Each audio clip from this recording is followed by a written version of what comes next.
Hello दोस्तों, RD coaching classes में आपका स्वागत है। आज हम अल्कोहल फिनोल और ईथर वाले चैप्टर को देखेंगे, क्लास 12th का। तो ये मोस्ट IMP चैप्टर है और इस पे आप जो प्रोजेक्ट वगैरह बना रहे हैं इसके लिए आपको कौन कौन सा टॉपिक सेलेक्ट करके लिखना है वो आपको इसका हिंट दे रही हूँ।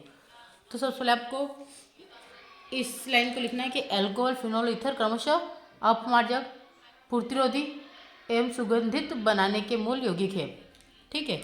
अब यहाँ से किसी हाइड्रोकार्बन के एक या उससे अधिक हाइड्रोजन परमाणुओं के दूसरे परमाणु या परमाणुओं के समूहों द्वारा प्रतिस्थापन से पूर्णतः नए यौगिकों का निर्माण होता है, जिनके गुणधर्म और अनुप्रयोग बिल्कुल भिन्न होते हैं। जब एलिफेटिक और एरोमेटिक हाइड्रोकार्बन का कोई हाइड्रोजन परमाणु हाइड्रोक्सिल समूह द्वारा प्रतिस्थापित होता है तो क्रमशः अल्कोहल और फिनोल बनते हैं। अब हाइड्रोक्सिल समूह किसे बोलेंगे? OH को, यानी कि इसे बोलेंगे हाइड्रोक्सिल समूह। इसके द्वारा अगर कोई ग्रुप चेंज होता है, प्रतिस्थापित होता है, तो उसे क्या बोलेंगे? अल्कोहल और फिनोल बोलते हैं। ठीक है, यहाँ तक करना है। इसके बाद अब यहाँ पे आ जाएंगे। यहाँ से हम करना है खाद्य शर्करा, वस्त्रों में प्रयुक्त कपास, लिखने के लिए कागज, सभी OH समूह युक्त यौगिकों से निर्मित होते हैं। ठीक है। अब इसके बाद आएगा यहाँ पे अल्कोहल में एक अथवा अधिक हाइड्रोक्सिल यानी कि OH समूह एलिफेटिक तंत्र ROH की कार्बन परमाणुओं से सीधे जुड़े होते हैं, जबकि फिनोल में हाइड्रोक्सिल OH समूह एरोमेटिक तंत्र AROH के कार्बन परमाणु से सीधे जुड़े होते हैं। हाइड्रोक्सी अथवा एरिलॉक्सी समूह द्वारा हाइड्रोजन के प्रतिस्थापन से यौगिकों का एक दूसरा वर्ग प्राप्त होता है, जिन्हें ईथर कहते हैं। जैसे ईथर के लिए आप क्या, जैसे इसको बोलेंगे तो डाइमेथिल ईथर, यानी बीच में ऑक्सीजन लग जाएगा, डाइमेथिल ईथर। ठीक है। अब हम बात करते हैं नेक्स्ट इसी में। अगर हम इसकी बात करें तो यहाँ पे अब हम बात करेंगे वर्गीकरण की। तो अल्कोहल मोनो, डाई, ट्राई एवं पॉलीहाइड्रिक अल्कोहल यौगिकों के वर्गीकरण से उनका अध्ययन। तो यहाँ पे आपको यहाँ से नहीं करना है, आपको यहाँ से करना है कि अल्कोहल और फिनोल को उसके यौगिकों में उपस्थित एक मोनो, डाई, ट्राई अथवा अधिक हाइड्रोक्सिल समूह की संख्या के अनुसार क्रमशः मोनो, डाई, ट्राई अथवा पॉलीहाइड्रिक यौगिकों में वर्गीकृत किया जाता है, जैसा कि संरचना में बताया गया है। तो आप इन IMP फैक्ट को क्या करेंगे? हाईलाइट करते जाए। उससे क्या होगा कि आपका सारा का सारा आपको कवर होता जाएगा। ठीक है, इस प्रकार से आप हाईलाइट करके भी आप प्रिपेयर कर सकते हैं। ठीक है। फिर आता है आपकी संरचनाएं। अब संरचनाओं में आपको सबसे पहले लेना है C2H5 यानी कि इसे मोनोहाइड्रिक, क्योंकि देखो ये कार्बन एक ही OH ग्रुप, एक कार्बन से, इसलिए। फिर यहाँ पे देखो 2 कार्बन से OH ग्रुप जुड़े इसलिए डाईहाइड्रोक्सी, और यहाँ पे 3 जुड़ा इसलिए ट्राईहाइड्रिक। क्लियर है। अब हम समझते हैं मोनोहाइड्रिक अल्कोहल को हाइड्रोक्सिल समूह से जुड़े कार्बन परमाणु की संकर्ण अवस्था के अनुसार पुनः वर्गीकृत किया जा सकता है। अगर यौगिक की बात करें तो यौगिक जिनमें sp3OH आवन उपस्थित हो, अल्कोहल के स्वर में हाइड्रोक्सिल समूह एल्किल समूह के sp3 संकेत कार्बन परमाणु से जुड़ा होता है। ठीक है, जिन्हें पुनः निम्नलिखित प्रकार से वर्गीकृत किया जा सकता है। अब इसको अगर हम बात प्राप्त करें तो प्राथमिक, द्वितीयक और तृतीयक अल्कोहल में वर्गीकृत करते हैं। इन 3 प्रकार के अल्कोहलों में हाइड्रोक्सिल समूह क्रमशः प्राथमिक, द्वितीयक तथा तृतीयक कार्बन परमाणु से जुड़ा होता है। ठीक है, तो यहाँ तक कर लीजिएगा। फिर ये फर्स्ट, सेकेंड और थर्ड। ठीक है। अब एलिलिक की बात करें, एलिलिक अल्कोहल इस प्रकार के अल्कोहल में OH समूह कार्बन कार्बन द्विआवन से अगले sp3 संकेत कार्बन परमाणु पर अर्थात एलिलिक कार्बन परमाणु से जुड़ा होता है। अगर उदाहरण की बात करें तो ये 3 उदाहरण है, आप ये भी देख लीजिए। फिर आता है आपका बेंजिलिक अल्कोहल। अगर इसकी बात करते तो बेंजिलिक अल्कोहल इस प्रकार के अल्कोहल में OH समूह एरोमेटिक वाले से अगले sp3 संकेत कार्बन परमाणु पर जुड़ा होता है। उदाहरणार्थ, अगर यहाँ उदाहरण की बात करें, देखो प्राथमिक अल्कोहल है, द्वितीय के और तृतीय के, तब यहाँ पे संरचना अलग अलग हो गई। यहाँ पे देखो ये कार्बन जो है ये बेंजीन रिंग से जुड़ा हुआ है, तो ये डायरेक्टली कार्बन जुड़ा हुआ, इसलिए इसको बोलेंगे प्राथमिक। अब यहाँ पे देखो ये जो कार्बन है इससे OH ग्रुप जुड़ा और इससे ये एक कार्बन से और दूसरा कार्बन से जुड़ा है, इसलिए द्वितीय। और ये कार्बन, तो ये इधर मेथिल ग्रुप, बेंजीन ग्रुप, तो ये 3 कार्बन से जुड़ा हुआ है, इसलिए बोलेंगे तृतीयक। आई होप समझ आ गया होगा। अगर एक कार्बन से जुड़ता है तो OH तो प्राथमिक, अगर OH वाले से जुड़ा कोई कार्बन अगर 2 से जुड़ता है उसे द्वितीयक, और अगर OH से जुड़ा कोई कार्बन 3 से जुड़ा है उसे तृतीयक बोलते हैं। अब बात करते हैं एलिलिक और बेंजिलिक अल्कोहल भी प्राथमिक, द्वितीयक अथवा तृतीयक हो सकती है। इसके लिए फिर अब सेकेंड वाला, क्योंकि अभी sp3 की बात करते हैं, अब हम sp2 की बात करते हैं।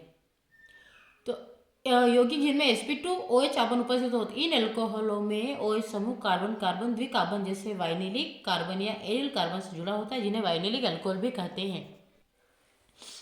फिर आता है आपका फिनोल मोनो डाई एम ट्राई हाइड्रिक फिनोल, अगली हेडिंग हो जाएगी। तो फिनोलों को भी हाइड्रोक्सिल समूह की संख्या के अनुसार मोनो डाई एम ट्राई हाइड्रिक फिनोलों में वर्गीकृत किया जाता है, जिसमें देखो मोनोहाइड्रिक, फिर मोनोहाइड्रिक, फिर डाईहाइड्रिक और ये ट्राईहाइड्रिक। देखो एक एक से जुड़ा इसलिए मोनोहाइड्रिक, दो से जुड़ा इसलिए डाईहाइड्रिक और तीन से जुड़ा इसलिए ट्राईहाइड्रिक। अब हम बात करते हैं ईथर की। इथरों में यदि ऑक्सीजन परमाणु से जुड़े दोनों एल्किल अथवा एरियल समूह एक समान तो उन्हें सरल अथवा असमित ईथर, और यदि ये दोनों समूह भिन्न भिन्न हो तो इन्हें मिश्रित अथवा असमित ईथर में वर्गीकृत करते हैं। जैसे C2H5O C2H5, तो इसका नाम क्या होगा, डाई इथाइल, है ना, डाई इथिल ईथर, या इसको ना सम्मित ईथर। जबकि C2H5O CH3 यानी कि असमित, क्योंकि देखो अलग अलग है, यहाँ पे 3 कार्बन, ये कार्बन, तो 2 और 1 3 हो गए, ये तो 2 ही 4 4 ही हो रहे ना, इसलिए। तथा C2H5O C6H5 ये भी असमित ईथर होगा। मतलब यूँ याद रखना कि सेम सेम, अगर कितने हैं कार्बन कार्बन बराबर है इधर आसपास तो हम बोलेंगे इसको सम्मित, और अगर कार्बन कार्बन अपोजिट है, जैसे यहाँ 2 है यहाँ 1 है, तो असम्मित हो गया। क्लियर हो गया, ठीक है। अब हम बात करते हैं नाम पद्धति की। अब हम बात करते हैं नाम पद्धति, यानी कि अल्कोहल की नाम पद्धति। अल्कोहल के सामान्य नाम को व्युत्पन्न करने के लिए हाइड्रोक्सिल समूह से जुड़े एल्किल समूह के सामान्य नाम के साथ अल्कोहल शब्द जोड़ा जाता है। उदाहरणार्थ CH3OH, तो इसको मेथेनॉल बोलेंगे या तो मेथिल अल्कोहल बोल सकते हैं। क्या बोल सकते हैं, मेथिल अल्कोहल बोल सकते हैं, मेथेनॉल बोल सकते हैं।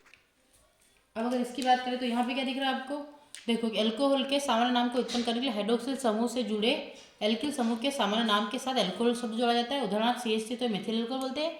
अगर IUPAC नाम की बात करें तो अल्कोहल, ये छोड़ दीजिएगा। फिर आगे अल्कोहल का नाम उत्पन्न करने के लिए उसका एल्केन के अंग्रेजी में लिखे नाम के अंतिम ई को अनुलग्न ओल से प्रतिस्थापित किया जाता है। जैसे हम बोलते एथिन बोल रहे थे तो थीन, ई इन का ई हट जाता है और ओल लग जाता है, एथेनॉल प्रतिस्थापित किया जाता है, जिससे उस अल्कोहल की उत्पत्ति हुई है। ठीक है। फिर यहाँ जाएगा OH समूह तथा अन्य प्रतिस्थापियों की स्थितियाँ उन कार्बन परमाणु के क्रमांक को प्रयुक्त कर दर्शाई जाती है जिससे वे जुड़े होते हैं। अब आता है पॉली वाला। तो पॉलीहाइड्रिक अल्कोहलों का नामकरण करने के लिए एल्केन के अंग्रेजी नाम के अंतिम ई उसी प्रकार रखकर अंत में ओल जोड़ दिया जाता है। OH समूह की संख्या को ओल से पहले गुणात्मक पूर्वलग्न डाई ट्राई आदि लगाकर इंगित किया जाता है। OH समूह की स्थिति को उपयुक्त स्थिति सूचक द्वारा इंगित करते हैं। जैसे उदाहरण OH HO CH2 CH2OH का नाम एथेन 1,2 डाईओल है। ठीक है, तो अब यहाँ तक इसको कर लीजिएगा, ये आपको यहाँ तक हो जाएगा। अब बात करते हैं हम कुछ सारणी की, तो एक बार इसके टेबल को भी देख लेते हैं।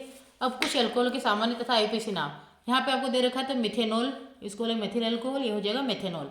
फिर CH3 CH2 CH2OH, इसको बोलेंगे प्रोपिल। क्यों बोलेंगे, क्योंकि normal propane N propyl alcohol, और ये बोलेंगे प्रोपेन वाला, क्योंकि देखो 1 तो प्रोपेन 1 ऑल। इस टाइप से इसके सारे क्या नाम लिख लीजिएगा। अब हम बात करते हैं चक्रीय अल्कोहल का नामकरण। पूर्व लग्न साइक्लो लगाकर तथा OH समूह को Cl1 पर मानकर किया जाता है। अगर साइक्लोहेक्सेनॉल की बात करें तो देखो साइक्लोहेक्सेनॉल मतलब साइक्लोहेक्सेन के अंदर आपको कुछ नहीं बनाना है, क्योंकि हेक्सेनॉल बोला ना तो साइक्लोहेक्सेनॉल, उसमें इधर को 2 मेथिल साइक्लोपेंटेनॉल, तो वैसे इन क्रम के अंदर आपको कुछ नहीं बनाना है, ये हो जाएगा। उसके अगर फिनोल की बात करें, है ना, हमने अभी क्या जाना, अल्कोहल के बारे में जाना है। अब हमारा आ जाता है फिनोल, तो ये दूसरे बच्चे का टॉपिक चालू हो जाता है, क्योंकि मैंने बोला था एक को अल्कोहल करना है, एक को फिनोल करना है, कितल करना है, तो अब जिसका अल्कोहल है वो यहाँ तक ही करेगा। अब आपका सेकेंड टॉपिक स्टार्ट हो जा रहा है फिनोल, तो आपको यहाँ से चालू करना है हेडिंग डाल के। तो क्या आएगा आपका, बेंजीन का सबसे सरलतम हाइड्रोक्सिल व्युत्पन्न फिनोल है। ये इसका सामान्य नाम तथा IUPAC नाम अनुमत नाम भी है। क्योंकि फिनोल की संरचना में बेंजीन वलय होती है, अतः इसके प्रतिस्थापी यौगिकों में ऑर्थो मेटा पेरा पाए जाते हैं। फिर आपके संरचना दे रखिए, संरचना को देख लीजिएगा। ठीक है, इस टाइप से। अब सामान्य नाम की बात करें, है ना, अगर सामान्य नाम की बात करें ये भी देख लीजिएगा। लेकिन पहले आप ये जो तीनों को ही लिखना है ना, क्योंकि देखो हमने पहले अल्कोहल का नामकरण देखा, फिनोल का नामकरण देखें, फिर क्या देखेंगे, फिर हम देखेंगे ईथर का। तो ये आपको पूरा ही करना है, इसमें कुछ भी नहीं छोड़ना है आपको, यानी कि जिसका टॉपिक शुरुआत से चल रहा है ना चैप्टर वाइज, तो उसको ये भी साथ में लिखना है, क्योंकि अगर छोड़ देंगे तो फिर आपका छूट जाएगा। क्योंकि आपने अल्कोहल बढ़ाए, फिनोल बढ़ाए, ईथर, तो आपको तीनों का कॉम्बिनेशन बना के ही अपने इसमें लिखना है। ये प्रोजेक्ट एक ही कर लीजिएगा। अब IUPAC नाम पद्धति में यहाँ तो करना ही है। अब IUPAC नाम पद्धति मित्रों को हाइड्रोकार्बनों का उत्पन्न माना जाता है जिनके हाइड्रोजन परमाणु OR समूह अथवा OAR समूह द्वारा प्रतिस्थापित होते हैं, जहाँ R व AR क्रमशः एल्किल व एरियल समूह है। ठीक है, इनमें बड़े एल्किल R समूह को मूल हाइड्रोकार्बन चुना जाता है। ये हो जाएगा। अगर अब हम बात करें तो इसमें क्या हो जाएगा, आपको ये टेबल बनाने की कुछ ईथरों के सामान्य तथा, तो ईथर वाले को ही ये टेबल बनानी है, बाकी को इसको नहीं बनानी है ना, जिसका टॉपिक ईथर है, क्योंकि अल्कोहल फिनोल ईथर है, तो बाकी तो आपको पूरा लिखना है। एल्कोहल क्या होता है, फिनोल क्या होता है, इथर। लेकिन इथर वाले को ये टॉपिक मतलब ये पूरी टेबल बनाना है, तो आप ये देख लीजिएगा टेबल को। अब यहाँ पे दिया गया आपका प्रकार्यात्मक समूह की पहचान करना। तो इसको प्रकार्यात्मक समूह की पहचान करना हेडिंग डालना, उसमें लिखेंगे अल्कोहल में OH समूह की ऑक्सीजन कार्बन के साथ एक सिग्मा अबंध द्वारा जुड़े होते हैं, जो कार्बन के sp3 संगृत कक्षक और ऑक्सीजन के sp3 संगृत कक्षक के अतिव्यापन द्वारा बनता है। तो यहाँ तक कर लीजिएगा, यह चित्र बना लीजिएगा मेथेनॉल, फिनोल और मेथोक्सीमेथेन का, है ना। ठीक है, ये हो जाएगा। इसके बाद हम बात करते हैं नेक्स्ट टॉपिक की। अगला टॉपिक क्या आपका इसमें, अब अल्कोहल फिनोल बनाने के लिए हमें रिएक्शन क्या क्या है। तो अल्कोहल को निम्नलिखित विधियों द्वारा विरंजित किया जा सकता है एल्किनों से।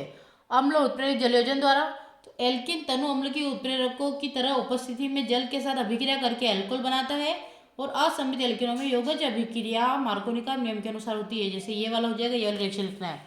अगर इसके मैकेनिज्म क्रियाविधि की बात करें तो अभिक्रिया की क्रियाविधि में निम्नलिखित 3 चरण होते हैं। पहले में H3O जो होता है, यानी कि हाइड्रोजन आयन जो होता है या के इलेक्ट्रॉन रागी आक्रमण के द्वारा एल्केनों के प्रोटोन से कार्बोकेटाइन बनता है।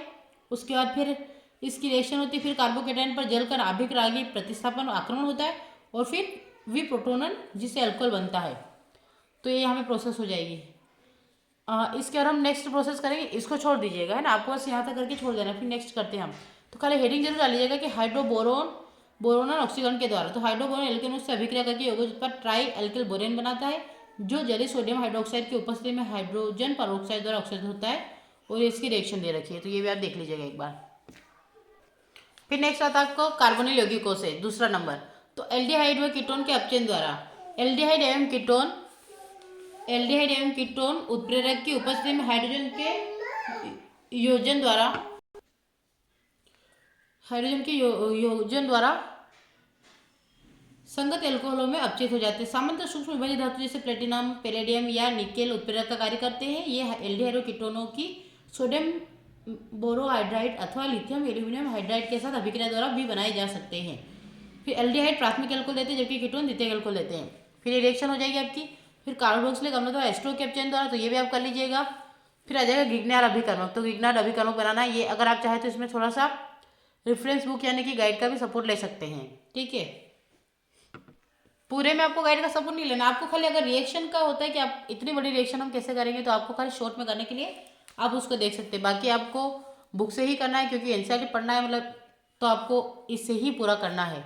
अब ये रिएक्शन सारी देख लीजिएगा, इसकी मैकेनिज्म वगैरह है, तो ये इसको आप अच्छे से कवर कर लीजिएगा। अब हम बात करते हैं फिनोल का। तो फिनोल वाले के लिए अब फिनोल यहाँ से स्पेशल फिनोल का विरचन, क्योंकि अल्कोहल वाला जो है वो अल्कोहल का विरचन जो भी हमने पढ़ा, अब फिनोल वाला फिनोल के विरचन की स्टडी करेगा। बाकी सेम टू सेम ही चलेगा। फिनोल, जिसे कार्बोलिक अम्ल भी कहते हैं, का पृथक्करण सबसे 19वीं शताब्दी के प्रारंभ में कोलतार से किया गया। आजकल फिनोल का औद्योगिक उत्पादन संश्लेषण द्वारा किया जाता है। प्रयोगशाला में फिनोल को बेंजीन के उत्पन्नों में निम्नलिखित प्रकार से किया जाता है, जैसे हेलोएरिन से। तो ये हेलोएरिन का कर लीजिएगा, है ना, यहाँ तक। अब इसमें सारी रिएक्शन दे रखी है, ये वाली पूरी रिएक्शन दे रखी है, आपको याद भी है कि जब क्लोरोबेंजीन की रिएक्शन सोडियम हाइड्रोक्साइड से होती है, तो सोडियम बेंजोक्साइड बनता है। फिर बेंजीन सल्फोनिक अम्लों से क्रिया करने पर भी ये बनता है, सल्फोनिक अम्ल यानी कि सल्फ्यूरिक एसिड की रिएक्शन करने से बनता है। और फिर डायोजोनियम लवणों से, तो इससे भी ये बनता है, और ये रिएक्शन है। फिर क्यूमिन से, ये सारी एग्जाम में आई हुई IMP रिएक्शन है, तो सारी रिएक्शन को आपको अच्छे से करना ही है। बाद में अगर इनके भौतिक गुणधर्म की बात करें, तो एल्कोहल एवं फिनोल के 2 भाग होते हैं, एल्किल एरिल समूह तथा दूसरा हाइड्रोक्सिल समूह। तो ये वाला आप करके यहाँ से रिएक्शंस को देख लीजिएगा, क्वथनांक वगैरह। तो एल्कोहल और फिनोल के क्वथनांक कार्बन परमाणु की संख्या में वृद्धि के साथ, यानी कि वांडल बलों की वृद्धि करते हैं, और एल्कोहल में शाखन के बढ़ने के साथ साथ क्वथनांक कम होता है, ये छोड़ दीजिएगा।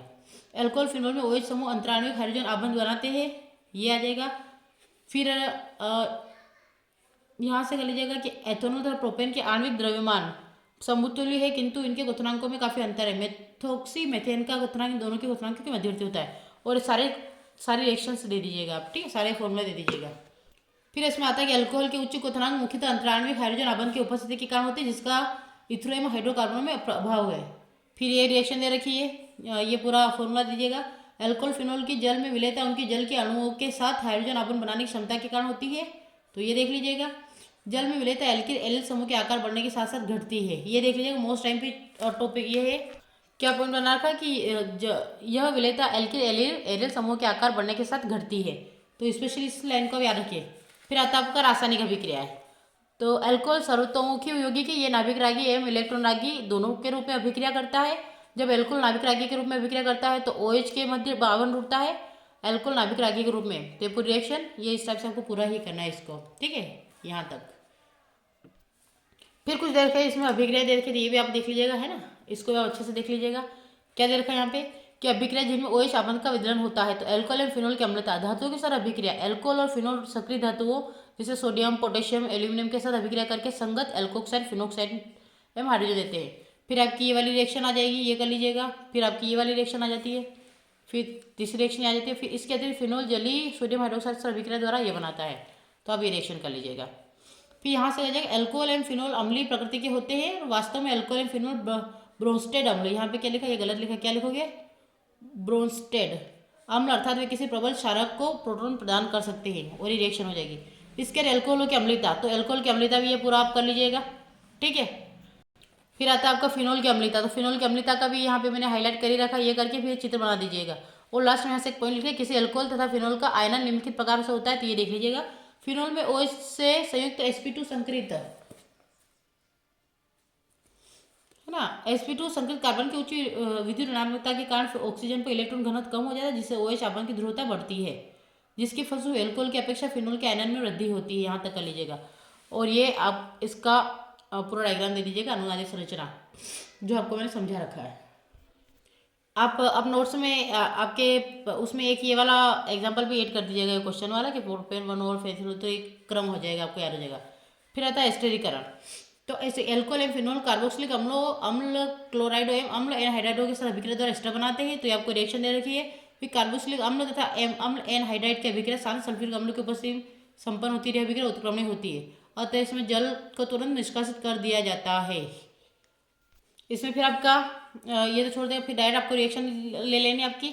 उसके बाद आ जाएगा अभिक्रिया जिनमें कार्बन ऑक्सीजन आबंध का विलयन होता है, तो ये आपको दे रखा है। फिर अल्कोहल हेलाइडो के साथ, तो ये इसमें देखा कि अल्कोहल हाइड्रोजन हेलाइडो के साथ अभिक्रिया करके एल्किल हेलाइड बनाते हैं। ये रिएक्शन दे रखी है। इन तीनों वर्गों के अल्कोहल के HCl के प्रति अभिक्रियाशीलता के आधार पर इनमें विभेद किया जा सकता है। फिर आएगा लुकास अभिकर्मक, तो अल्कोहल लुकास अभिकर्मक शांत HCl एवं जेरेनसीएल। तो लुकास अभिकर्मक पूछे तो क्या होता है, तो लुकास अभिकर्मक होता है आपका, क्या होता है, HCl प्लस ZnCl2 को लुकास अभिकर्मक बोलते हैं, इसके मिक्सचर को। तो उनके हेलाइड मिश्रण हो देता था, विलयन धुंधलापन उत्पन्न कर देते हैं। तृतीय अल्कोहल द्वारा धुंधलापन तत्काल उत्पन्न हो जाता है, क्योंकि आसानी से क्या करते हैं, हेलाइड बनाते हैं। प्राथमिक अल्कोहल सामान्य ताप पर धुंधलापन उत्पन्न नहीं करते। फिर आ जाएगा फास्फोरस ट्राइहेलाइड के साथ अभिक्रिया, तो यहाँ से देखी जा सकती है, या फिर निर्जलन। तो अल्कोहल के साथ H2SO4 प्रोटिक अम्लों एवं निर्जलीय क्लोराइड एल्यूमिना जैसे उत्प्रेरकों द्वारा निर्जलित होने पर एल्किन बनता है, और ये रिएक्शन दे दीजिएगा। फिर ये सेकेंड रिएक्शन आ जाएगी। यहाँ तक आपको करके खत्म कर लेना है। आई होप क्लियर हो गया पूरा, है ना, आपको देख लीजिएगा। यहाँ से ये पूरा आ गया, यहाँ तक करके समझ। बाकी अपने को ये एक्स्ट्रा इसमें जो आगे दे रखा है ये करने की आवश्यकता नहीं है, क्योंकि ये रिएक्शन मैकेनिज्म वगैरह तो हमें मैकेनिज्म से क्या करना, हमें जितना चाहिए था हमने कर दिया। फिर आता है ऑक्सीकरण, तो एक बार इसको देख लीजिए। ऑक्सीकरण, अल्कोहल के ऑक्सीकरण में OH एवं CH आबंधों का विलयन होता है तथा कार्बन ऑक्सीजन द्विआबंध बनता है। तो आबंधन का ऐसा विलयन निर्माण ऑक्सीकरण अभिक्रिया में होता है, जिन्हें वे हाइड्रो अभिक्रिया कहते हैं, ठीक है। उसके बाद में एक आप इसमें ये वाली रिएक्शन ऐड कर दीजिएगा, कोल्बे अभिक्रिया। कोल्बे अभिक्रिया आप गाइड का रेफरेंस लेकर ही नोट कर लीजिएगा, तो आपका टॉपिक कवर हो जाएगा। या मैंने यहाँ पे लिख रखी है, आप ये वाली कर लीजिएगा। कोल्बे अभिक्रिया, जब CO2 प्रभावित करते हुए सोडियम हाइड्रोक्साइड को गर्म किया जाता है, तब कार्बोक्सिलिक प्रक्रिया होती है और पी हाइड्रोक्सी बेंजोइक अम्ल की सूक्ष्म मात्रा के साथ मुख्य क्रियाफल के रूप में O हाइड्रोक्सी बेंजोइक अम्ल का निर्माण होता है, और ये रिएक्शन दे रखी है, ठीक है। तो आप कोल्बे अभिक्रिया ये वाली भी लिख सकते हैं। फिर आता है इसी के अंदर राइमाटिमन अभिक्रिया। तो राइमाटिमन अभिक्रिया भी या तो ये वाली बुक वाली कर लीजिएगा या फिर दूसरी कर लीजिएगा, और ये फिर यशुद्धकरण आ जाता है। और फिर आता है ऑक्सीकरण, तो ये सारे बिल आपको राइमाटिमन अभिक्रिया, फिनोल, ऑक्सीकरण, ये सारी रिएक्शन आपको लिखनी है।